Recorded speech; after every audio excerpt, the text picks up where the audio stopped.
चलो बच्चा स्टार्ट करते हैं एक और नया सम। ये सम में इंफॉर्मेशन जो हमें ध्यान में रखना है, ये थोड़ा लेवल अप सम वाला बोल सकते हैं। डेट इक्विटी रेशियो हमें ढूंढना है। तो डेट इक्विटी रेशियो के लिए आप इंफॉर्मेशन ध्यान से देखोगे तो क्या दिया हुआ है, फ्रॉम द फॉलोइंग इंफॉर्मेशन यहाँ पे बोला गया है कि सर इंफॉर्मेशन है एन लिमिटेड कंपनी और बोला हुआ है calculation of debt equity ratio. सब में टोटल असेट दिया हुआ है, long term loan, long term provision, current liability. अब बच्चा जब ऐसी बात हो तो सबसे पहले आपको तो ये क्लियर कर देना है फॉर्मूला क्या है। फॉर्मूला बहुत सिंपल, हम हर बार डायलॉग बोलते हैं, हम बोलते हैं लिखो डेट इक्विटी है तो हम लिखते हैं डेट्स और ब्रैकेट में हम लिखते हैं नॉन करंट लायबिलिटी या आप बोलोगे लॉन्ग टर्म लायबिलिटी। वर्ड आपको फुल फॉर्म ही लिखना पड़ेगा और अपॉन में आपको ऑलवेज ये आदत डालो, इक्विटी लिखो और ब्रैकेट में शेयर होल्डर फंड लिखोगे। क्या बोलोगे? Share holder fund. तो ये आपको ध्यान में रखना, ये फुल फॉर्म प्रॉपर लिखने की आदत डालो, पहली बात वो। दूसरी, अब यहाँ पे जो इन्फॉर्मेशन है बच्चा, अब ध्यान से देखोगे तो हमें क्या नहीं दिया, तो आप बोलोगे सर हमारे पास दो चीज़ तो बोल सकते हो, लॉन्ग टर्म का है लेकिन हमारे पास इक्विटी शेयर होल्डर फंड नहीं है। तो बच्चा हम ढूंढ सकते हैं ना, कैसे? देखो हमारे पास ये फॉर्मूला हम वैल्यू पुट करते हैं, जब भी ऐसा हो तो बैलेंस शीट बना दो। बैलेंस शीट में आप बोलोगे सर ये है हमारी लायबिलिटी, ये हमारी है असेट, ये क्लियर है। अब इसके बाद आप बोलोगे सर टोटल असेट हमें दी हुई है, कितनी असेट दी हुई है, तो आप बोलोगे सर 25 लाख।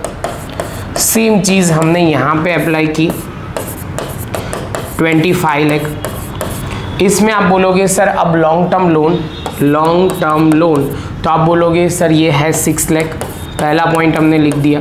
दूसरे पॉइंट में लॉन्ग टर्म प्रोविजन, तो लॉन्ग टर्म प्रोविजन जो हमारा है 4 लाख, ये भी हो गया।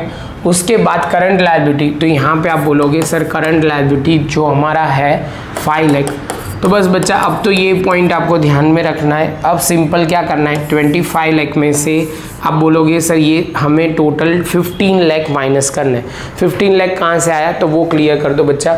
अब आप बोलोगे सर 15 लाख सिंपल है, 6 + 4 10, 10 + 5 15 लाख। 15 लाख में से आप बोलोगे 25 लाख में से आप करोगे तो ये क्या आ जाएगा 15 लाख। आप बोलोगे सर थोड़ा जल्दी में 15 मत बोलो, ये है 10 लाख। कितना आ जाएगा 10 लाख। फिर से एक बार लिख देता हूँ तो आपको कन्फ्यूजन ना रहे। इन लोगों का टोटल है 15 लाख, 25 में से 15 जाएगा तो बचेगा 10 लाख। क्लियर है? जैसे 10 लाख आ जाएगा बच्चा बोलेगा सर हमें ये समझ में आया, और 10 लाख को हम क्या नाम देंगे, इक्विटी, इक्विटी का नाम दो या शेयर होल्डर फंड का नाम दो, जो आपको ठीक लगे वो। तो बच्चा देखो यहाँ पे सबसे पहला पॉइंट जो हमने डिस्कस करना है वही करना है। देखो यही प्रेजेंटेशन सेम, असेट लिखा सबसे पहले, आप बोलोगे सर यहाँ से सबसे पहले स्टार्ट करते हैं, तो 25 लिखा जो सब में दिया हुआ है, यहाँ 25 लिखा। बैलेंसिंग फिगर पे हमने क्या ढूंढा, इक्विटी शेयर होल्डर फंड।